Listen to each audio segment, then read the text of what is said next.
अस्सलाम वालेकुम, मैं हूं अतर काज़मी। अमेरिका के सदर ट्रंप इस वक्त चीन पहुंच चुके हैं। आबनाए हुर्मुज़ का मामला अभी तक वहीं का वहीं है। आबनाए हुर्मुज़ को खुलवाने की अमेरिका ने बहुत सारी कोशिश की और ख्याल यही किया जा रहा था कि अमेरिका की कोशिश होगी कि पहले ये जो ईरान वाला मामला है इसको किसी हद तक सेटल किया जाए और उसके बाद सदर का दौरा चीन किया जाए, लेकिन वैसा नहीं हो सका।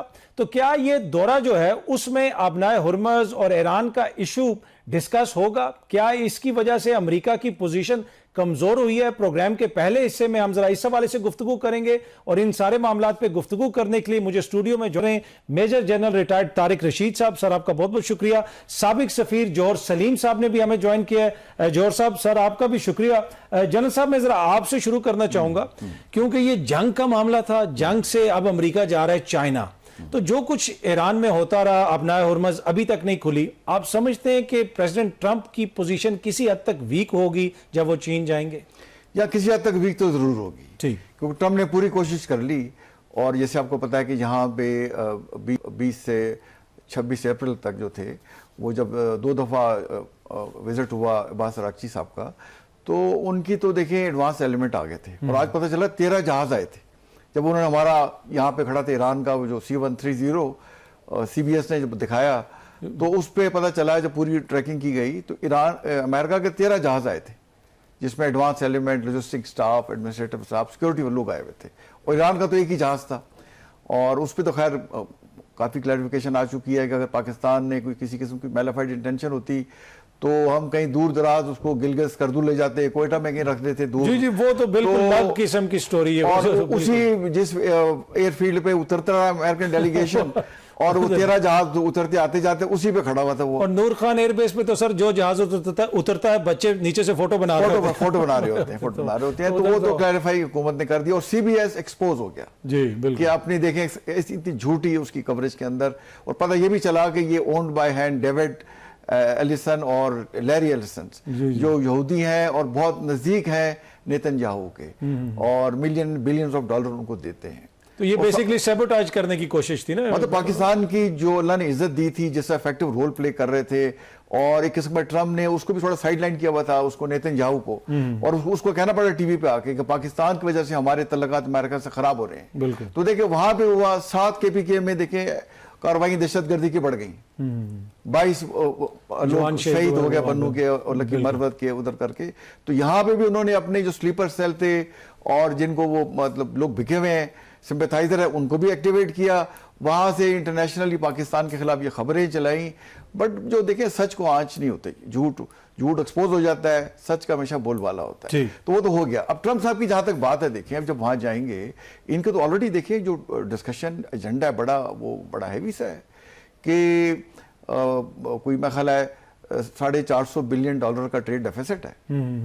पौने 600 बिलियन डॉलर की बायलैटरल ट्रेड होती है। 75% इंपोर्ट करते हैं, 25% उनको देते हैं, डिस्पाइट द फैक्ट कि इन्होंने चाइनीज गुड पे 30% टैरिफ लगाया हुआ है और चाइना ने 10% रखा हुआ है, फिर भी इतना ट्रेड डेफिसिट है। तो उन्हें आज स्टेटमेंट भी आ गई कि मैं उन्हें कहूंगा कि सोयाबीन खरीदें हमसे और जो है हमारे से बोइंग जहाज भी लें। तो उसके बाद देखें इसके अलावा फिर क्रिटिकल रेयर अर्थ मेटल्स का उनकी मोनोपोली है। 70% माइनिंग चाइना में होती है, 90% प्रोसेसिंग वहां होती है। तो उस पर कहेंगे जी हमें वो दें, हम आपसे लेते रहेंगे।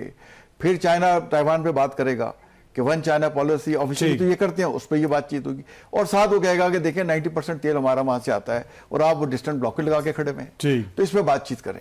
तो मैं समझता हूँ कि इस पर जरूर बातचीत होगी।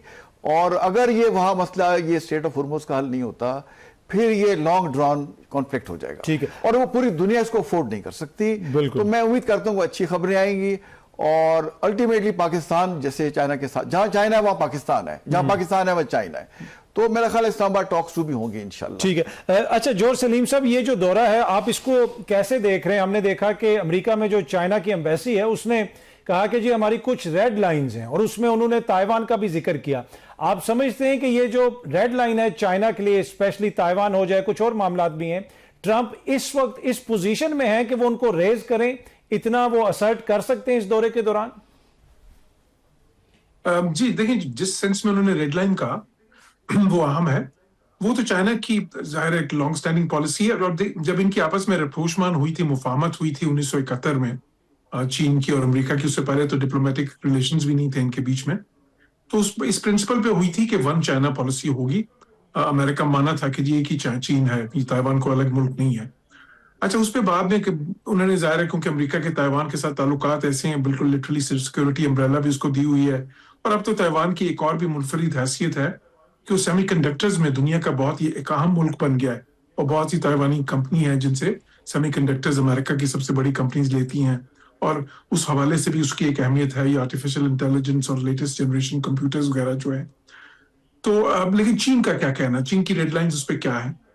चीन की रेडलाइंस ये है कि एक तो देखें, क्योंकि बाइडेन ने कुछ ऐसी स्टेटमेंट्स दे दी थी, ट्रंप उस पर थोड़ा सा मोहतात रहे हैं।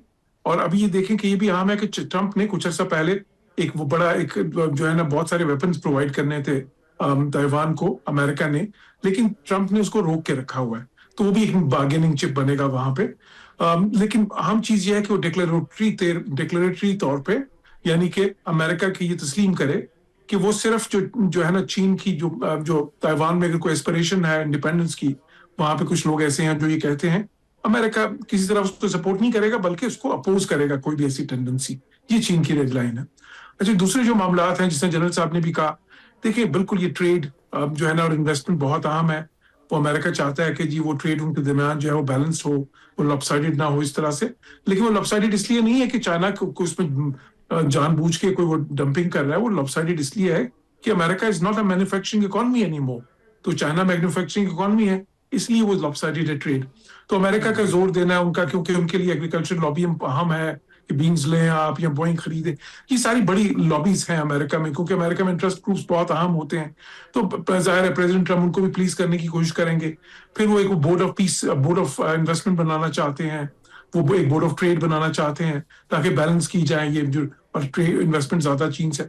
अच्छा, चीन क्या मांगेगा उसके? अब एक तो ताइवान की बात है, दूसरा साउथ चाइना सी पे वो चाहेंगे, क्योंकि साउथ चाइना सी पे बहुत ज्यादा एक चपक्लिश चलती रहती है। वहां पे बहुत सारे जो मुल्क हैं वो अमेरिका के साथ अलाइंड है स्ट्रेटेजिकली, तो वहां पे वो चाहेंगे कि अमेरिका थोड़ा सा एक ज्यादा बेहतर रवैया रखे। फिर साथ ही साथ देखें और मामला आते हैं, ये क्रिटिकल जो बात हुई मिनरल्स की, बल्कि उससे ज्यादा ये जो है ना रेयर अर्थ्स या रेयर मेटल्स जो हैं, जो ये सही कहा बिल्कुल कि 90% तक वो चाइना जो है ना उसकी एक्सपोर्ट्स चाइना से होती है प्रोसेसिंग के बाद।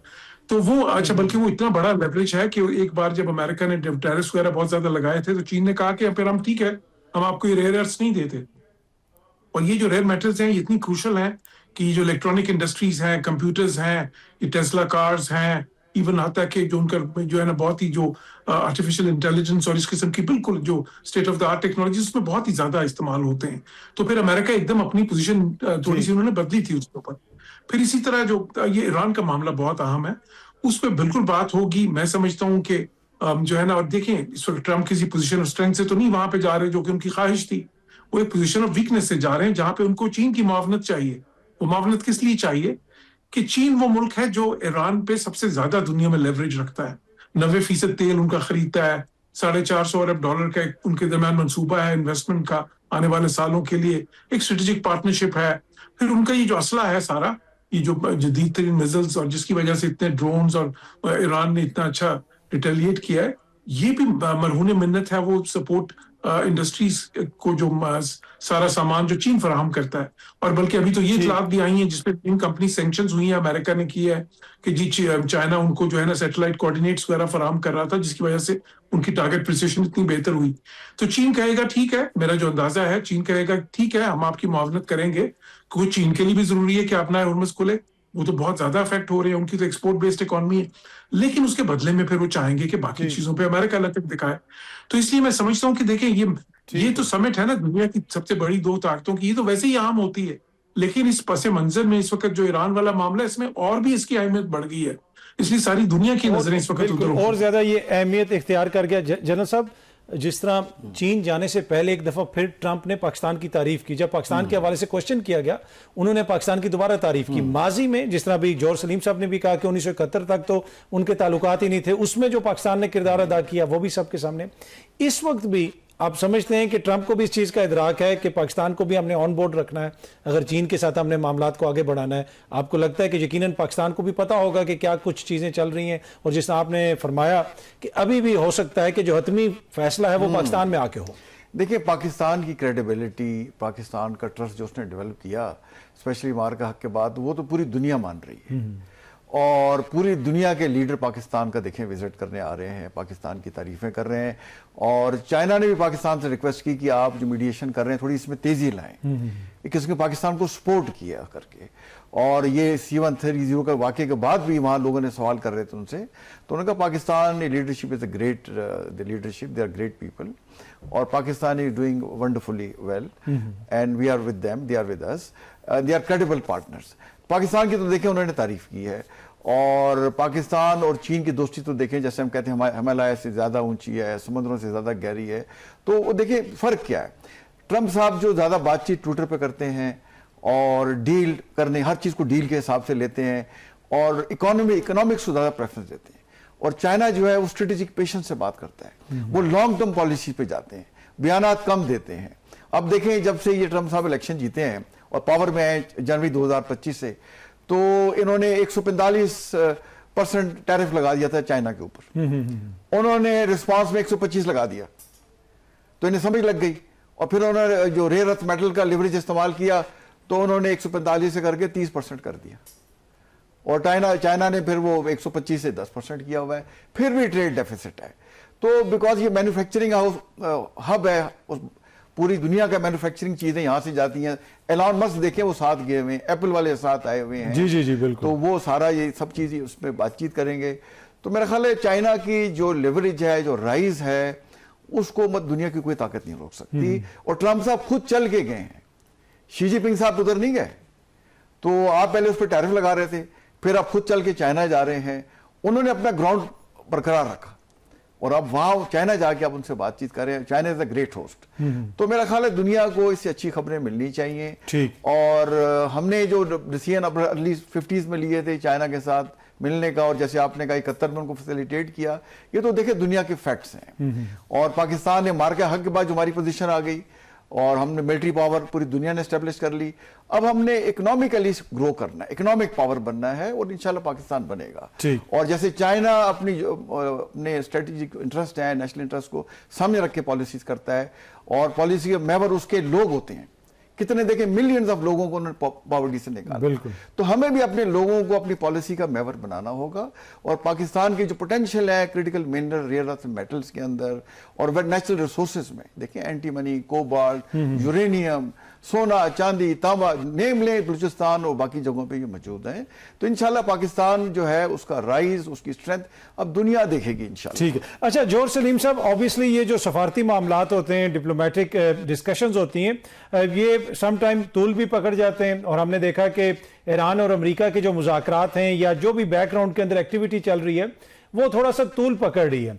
अभी भी आपको लगता है कि चीजें उस नहज पे नहीं पहुंची हैं कि जहां पे बिल्कुल मामलात खत्म हो जाएं? आप समझते हैं कि चीजों को सैल्वेज किया जा सकता है यहां से और मुज़ाकरात आगे बढ़ सकते हैं और कोई मुआहदा हो सकता है?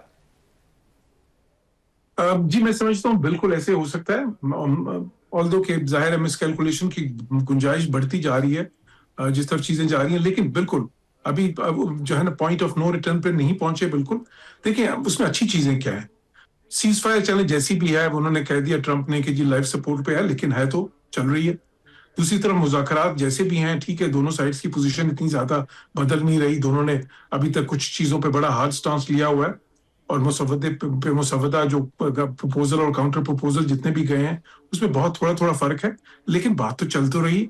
और फिर अब जो ये विजिट हो रही है इस वक्त चीन की, अच्छा मैंने तो ये देखें कई हफ्ते पहले ही कहा था कि चीन का किरदार इस सारे तनाज़े में अहम होता जाएगा।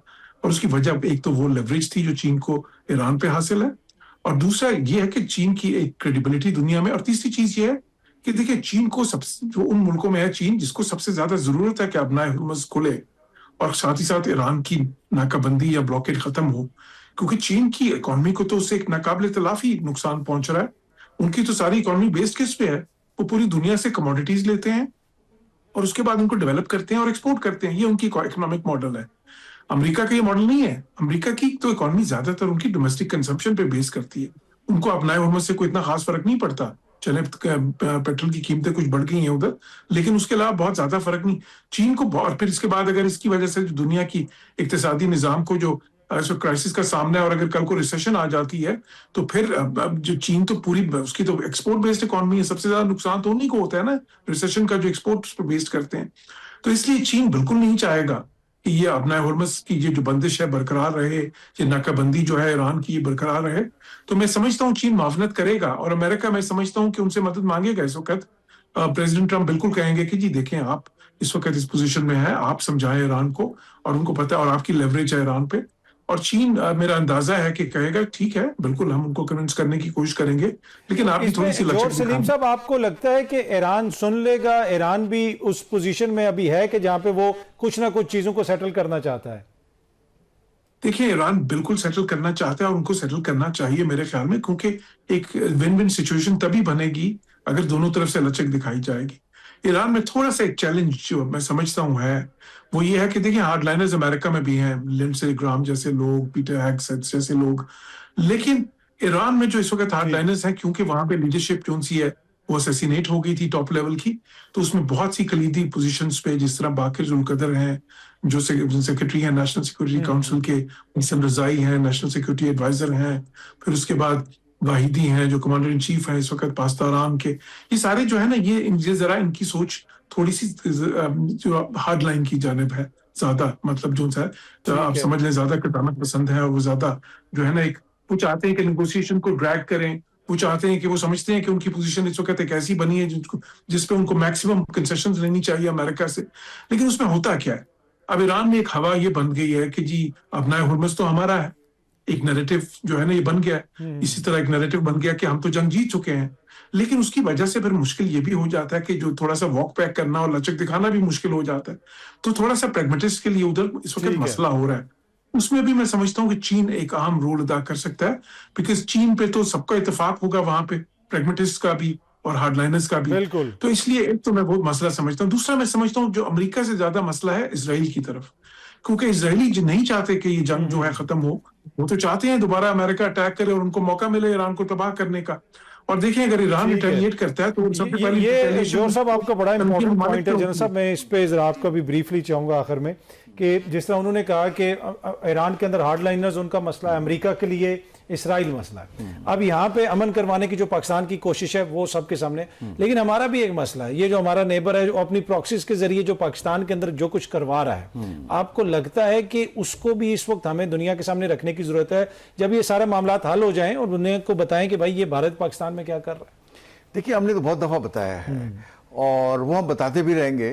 और जैसे आपको पता है कि जो मोदी है बिल्कुल आइसोलेट हुआ है और 15 तारीख को ये यूएई का विजिट करने जा रहा है और उसके बाद फिर ये आगे 4 यूरोपियन मुल्क का 16 से 20 तक इसका विजिट अनाउंस हुआ है, जिसमें इटली जा रहा है, नीदरलैंड जा रहा है, स्वीडन और नॉर्वे जा रहा है। अब लोग बुला नहीं रहे, मतलब खुद जा रहे हैं, पहुंच रहे हैं वहाँ पे, वहाँ तो आ कोई नहीं रहा।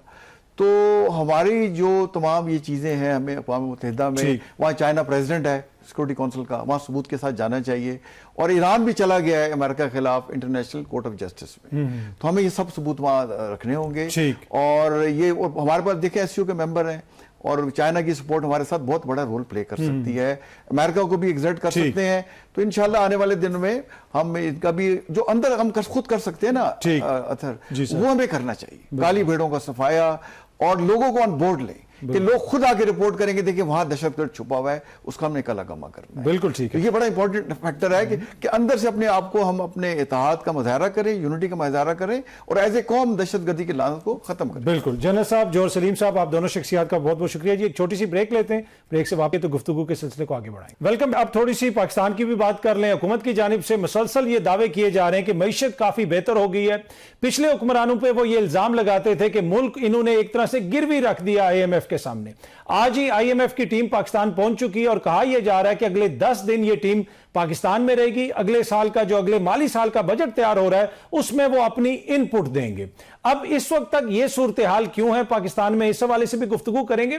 और जो मौशी तरक्की के, मौशी बेहतरी के मुख्तलिफ प्लान हुकूमत की जानिब से अब तक पेश किए गए हैं उनमें कितनी कामयाबी हुई है। कभी कोई बाहर से ये कहते हैं इन्वेस्टर आ गया, जेंट्री बीच साहब आ गए, कभी किसी और का नाम लेते हैं, कभी ये कहा जाता है कि जी मादनियात के नतीजे में पाकिस्तान में सब कुछ बदलने वाला है। तो क्या ये जो हुकूमत की मौशी पॉलिसियां हैं उनकी वजह से अब तक कुछ बेहतरी आई है या फिर जो है मामला वहीं पे खड़ा है जहां से शुरू हुआ था? तो इस पे जरा गुफ्तगू करते हैं। कुछ और सियासी मामलात भी हैं। दो सीनियर सहाफी अय्याज खान साहब और नसरुल्लाह मलिक साहब हमारे साथ मौजूद हैं। आप दोनों शख्सियात का बहुत बहुत शुक्रिया। अय्याज खान साहब, मैं जरा आपसे सर शुरू करना चाहूंगा और एक चीज मैं और आपसे पूछना चाहता हूं कि एक लेडी स्मगलर जो है मुबैना तौर पे मंशियात फरोश, उनकी खबर बहुत ज्यादा चल रही है और बताया जा रहा है कि मुबैना तौर पे शायद वो पाकिस्तान की सबसे बड़ी मंशियात फरोश हैं। उस खबर को यकीनन आपने भी देखा होगा। तो क्या ये सिर्फ एक खातून इतने बड़े पैमाने पे ये सब कुछ कर रही होंगी या कोई उनका नेटवर्क वगैरह भी होगा? और अब तक जो उसकी रिपोर्टिंग हो रही है या जो कुछ पता चला है अब तक, आप कैसे देखते हैं उसे? वो तो डॉन जो है, पिंकी डॉन, बड़ी खतरनाक है। वो तो देखे ना, आज उसकी एक और ऑडियो आई है जिसमें उसने कहा है कि जी वो टेंशन ना लें, मैं नहीं भी रहती सिस्टम चलता रहेगा। ये असल कमाल ये है सिस्टम का कि सिस्टम चलता रहता है, लोग आते रहते हैं, जाते रहते हैं, उसी तरह से कोई नहीं रोक पाता इन डॉन्स को।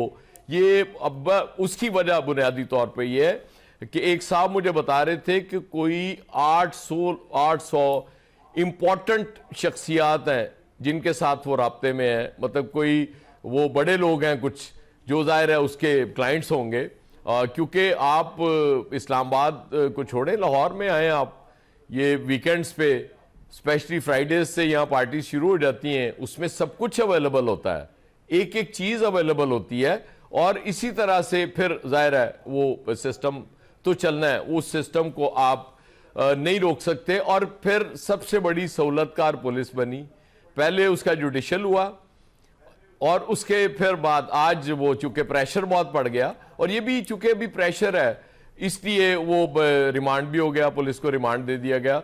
रौला ये है कि लोग ये सवाल मुझसे भी पूछा बेशुमार लोगों ने कि यार ये क्या हो गया चैनल्स को, ये इसकी इतनी कवरेज क्यों हो गई? तो मैंने उससे कहा, मैंने कहा यार आजकल बहुत कम चीज़ें ऐसी हैं जो हम खुल के चला सकते हैं। तो मेरा ख्याल है ये एक तरह से सारे चैनल्स की रिजेंटमेंट थी कि यार कुछ हमें हाथ आ गया तो अब ये तो चला दो ना, जो भी होगा देखा जाएगा। कुछ लोगों ने इसको जोड़ने की कोशिश की कि शायद कोई 28वीं तरमीम के हवाले से कोई है। मैंने उनको समझाया कि ऐसी कोई बात नहीं है, बस वो मैं क्या वो फ्री हिट मिल गई सी तो सारे किक्का लांदे रहने, और इससे ज्यादा कुछ नहीं है। ठीक है, ठीक है। अच्छा मलिक साहब, ये देखें ना, सिस्टम के ऊपर एक क्वेश्चन भी आता है। इसी मुल्क में हमने देखा कि राना सनाउल्लाह साहब से भी हेरोइन बरामद हो गई थी और वो ग्राम्स में नहीं थी, वो किलोग्राम्स में थी। और फिर बाद में जो कुछ भी हुआ वो भी तारीख का हिस्सा है। तो क्या सिस्टम के अंदर इतनी क्रेडिबिलिटी बची है कि जब भी कोई इस तरह की स्टोरी सामने आती है तो लोग उस पर एतबार करेंगे या फिर लोग फिर उसमें से भी कॉन्स्पिरेसी थ्योरीज ढूंढते फिरेंगे? देखिए, मैं समझता हूँ कि उन अफसरान के लिए भी डूब मरने का मकाम है जिनके पास उसकी तफ्तीश थी। जिस दंदनाते हुए, जिस अंदाज से वो अपनी पेशी पर आ रही हैं, मेरे ख्याल में ये हम सब के लिए एक बड़ा आईना है जिसमें हमें अपनी शक्लें नजर आनी चाहिए। सवाल ये है कि इस मुल्क में जो ड्रग्स बेचने वाले हैं, क्या यानी किसी एक मुल्क के कोने से चलते हैं, क्या दूसरे कोने तक नहीं पहुंचते? क्या ड्रग्स की जो फैक्ट्रियां हैं वो आपके एक खास सूबे के अंदर मौजूद नहीं है? वहां पे क्या मंशियात का जो धंधा होता है, जहाँ पे फिर जिक्र आ जाता है जो है वो तहरीक इंसाफ की रियासत मदीना का, क्या उस जो है रियासत मदीना में ये चीजें सारी मौजूद नहीं रही हैं और आज भी मौजूद नहीं है? क्या गाड़ियां चोरी जो होती हैं वहाँ ओपनली गाड़ियां चोरी करके उनके इंजन, उनकी स्पेयर पार्ट्स का कारोबार नहीं होता? क्या नॉन कस्टम पेड गाड़ियां जो है वो उनका कारोबार वहाँ पे नहीं होता? क्या बिजली चोरी दंदनाते हुए नहीं की जाती? क्या जाली मशरूबात और जाली जो है टोबैको फैक्ट्रीज वहां नहीं चलाई जाती? यही बदकिस्मती है हमारे यहाँ। हम कहते कुछ है, करते कुछ है। कोल ऑफ फेल के अंदर हमारे अंदर इतना तजाद है कि जो दावे सियासी जमातें कर रही थी उसके ऊपर अमल दरामद नहीं करना चाहती। फिर जो हम ड्रग्स का जो एक बड़ा चैलेंज है, ये बड़ा संजीदा मसला है। जनाब अतर काज़मी साहब, अय्याज खान साहब भी इस चीज को समझते हैं। आपने नौजवान बच्चे तबाह बर्बाद कर दिए हैं ड्रग्स के नतीजे में। आपने कॉलेजेस और यूनिवर्सिटीज के अंदर ये बीमारी पहुंचा दी है जिसकी वजह से लोगों के बच्चे, जवान बच्चे जो है वो नकारा हो चुके हैं। और ये एक सोसाइटी के लिए इतना बड़ा चैलेंज है, इतना बड़ा क्राइम है कि मैं समझता हूँ कि दुनिया के कई ममालिक में देखिए इसके लिए कितनी सख्त सजा तजवीज की गई है। تاکہ آپ ڈرگس کو اپنی سوسائٹی سے بچا سکیں. اور یہ آپ کے جو ادارے ہمارے ہیں، پولیس ہے، پروسیکیوشن ہے، اس کی ناکامی 2022 میں اس کے اوپر مقدمہ ہوا لاہور کے اندر. کیا ہوا اس کے بعد؟ یعنی آپ کے دیکھیں، تصور کریں کہ 2022 میں اگر لاہور میں مقدمہ ہوتا ہے، آپ کوئی کارروائی نہیں کرتے. آپ کو اس کو سندھ پنجاب میں مت ڈالیں کہ سندھ نے پکڑا، پنجاب میں پکڑا، پنجاب نے نہیں پکڑا. سندھ میں بھی حکومت تھی، پنجاب میں بھی حکومت تھی. سوال یہ ہے کہ آخر یہ لوگ اتنے زیادہ، یہ جو مافیاز ہیں، ان کو سرپرستی کس کی ہے؟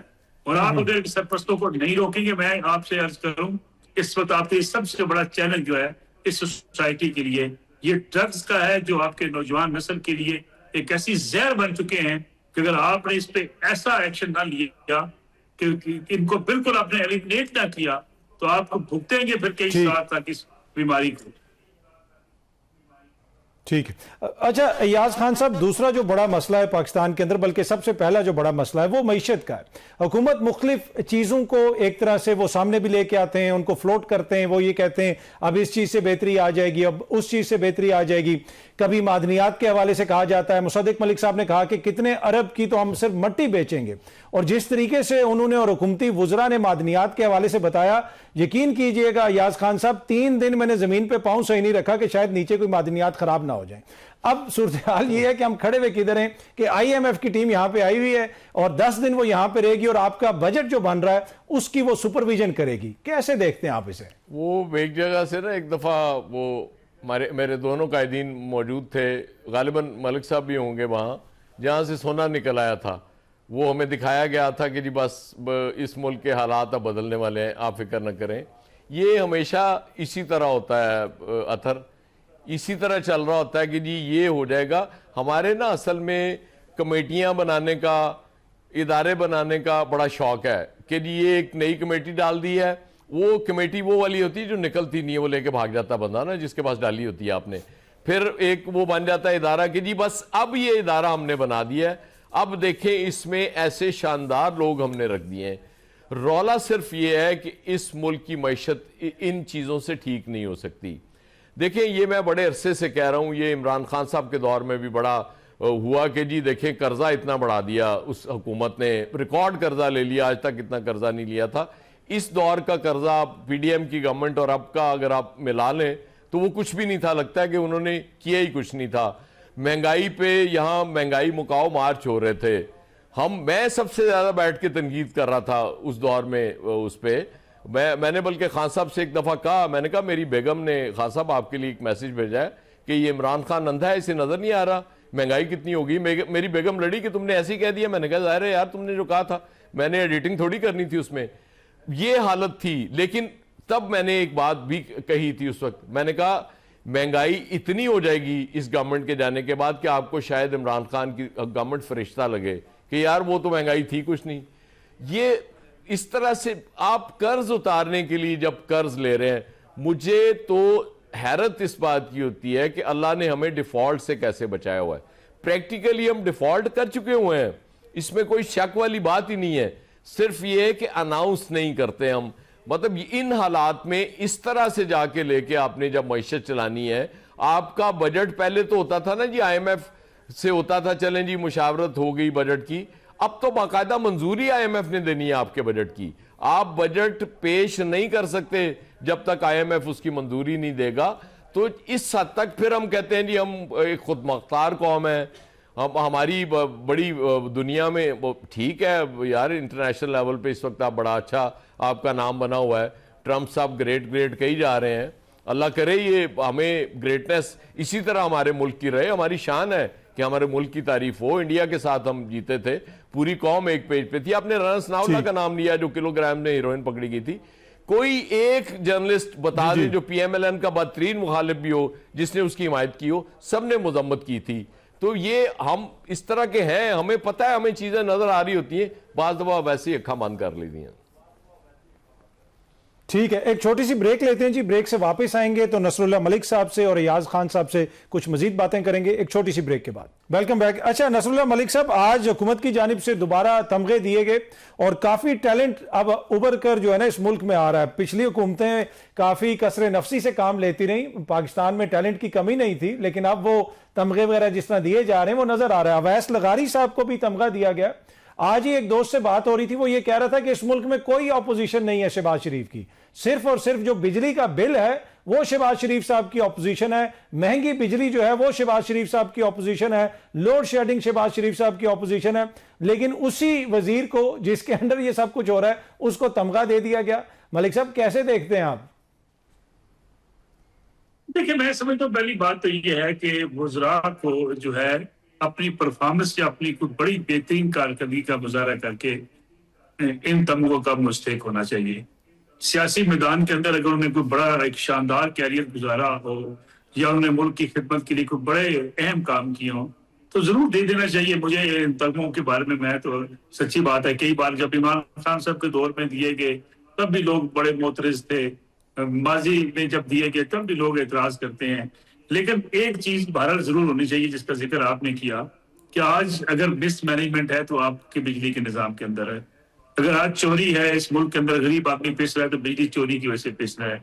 اگر آج مہنگائی ہے تو بجلی مہنگی ہونے کی وجہ سے مہنگائی ہے. اگر آج آپ کا کاروبار زندگی نہیں چلتا جو کہ اکانومی کے لیے بڑا ایک زہر ہے تو اس کی وجہ بھی یہ ہے کہ آپ اس ملک کے اندر بجلی اور گیس کی پرائسز اتنی زیادہ ہیں کہ آپ پروڈکشن, آپ کی کاسٹ جو ہے وہ آپ پوری نہیں کر پاتے. تو میرے خیال میں اویس لغاری صاحب کو شاید کسی اور خدمت کے سلے میں تمغہ ملا تو جس کا میرے علم میں نہیں ہے. اگر آپ کہیں کہ انہوں نے بجلی کے نظام میں کوئی بڑی خدمات سر انجام دی ہیں, لائن لاسز کم کر دیے ہیں, انہوں نے بجلی کی چوری روک دی ہے اور انہوں نے جو ہے وہ آئی پی پیز کے ساتھ کوئی ایسے ایگریمنٹس کر لی ہیں, ریوائز کر لی ہیں جس کے نتیجے میں آپ کے پیسے بچنا شروع ہو گئے ہیں, یا آپ نے انہوں نے کوئی بجلی کا ایک پلان ایسا بنا لیا ہے کہ آپ سستی بجلی دے سکیں گے. دیکھیں, مسائل ضرور اپنی جگہ پر موجود ہیں. آپ سستی بجلی بنانے کی طرف کیوں نہیں گئے, اور آپ نے سستی بجلی بنانے کے لیے تو آپ نے کردار ادا کیوں نہیں کیا. سوال یہ پیدا ہوتا ہے کہ ماضی کی حکومتوں سے لے کے آج تک اگر آپ ڈیم بنانے میں کامیاب ہو جاتے تو آپ کے پاس سستی بجلی ہوتی.